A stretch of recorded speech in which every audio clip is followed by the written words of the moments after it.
मत ये चलता है कि सूर जन्म से अंधे थे।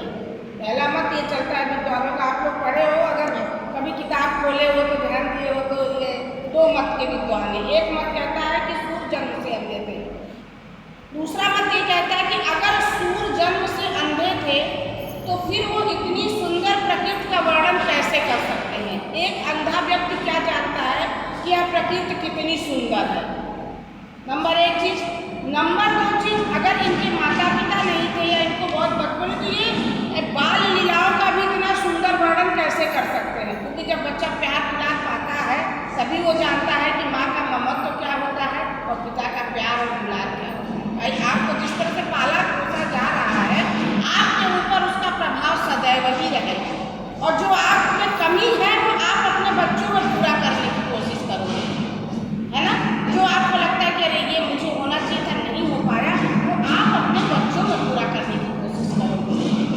तो अगर सूर्य जन्म से अंधे थे कि जितनी सुंदर प्रकृति का वर्णन उन्होंने किया है कि प्रकृति ऐसी है, ऐसे सुंदर लोग हैं, ऐसे आँख है, ऐसे ओठ है, ऐसे ये हैं, ऐसे वो है, तो एक अंधा व्यक्ति नहीं कर सकता। फिर एक बात और इसमें उठती है, वो मन अंतर मन के गति से देखते थे, इसमें सच्चाई कितनी है ये कोई नहीं जानता। लेकिन दूसरा मत ये कहता है विद्वानों का कि सूर्य कृष्ण के इतने अन्य भक्त थे, इतने अन्य भक्त थे कि कृष्ण ज़्यादा प्रिय क्यों है। कृष्ण को यह माना जाता है कि जो कृष्ण की अत्यधिक आराधना करता है, कृष्ण उसे अपना दर्शन अवश्य देते।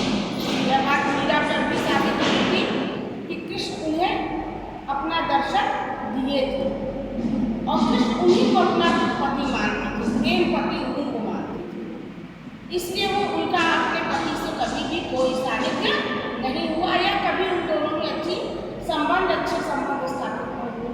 चैतन्य प्रभु को भी यही माना जाता है कि कृष्ण ने उन्हें दर्शन दिया, कृष्ण आकर के उन्हें दर्शन दे गए थे। और दर्शन प्राप्त करने का अर्थ होता है कि जो भक्त है उसका जीवन सफल हो। हम जिस कार्य को कर रहे हैं,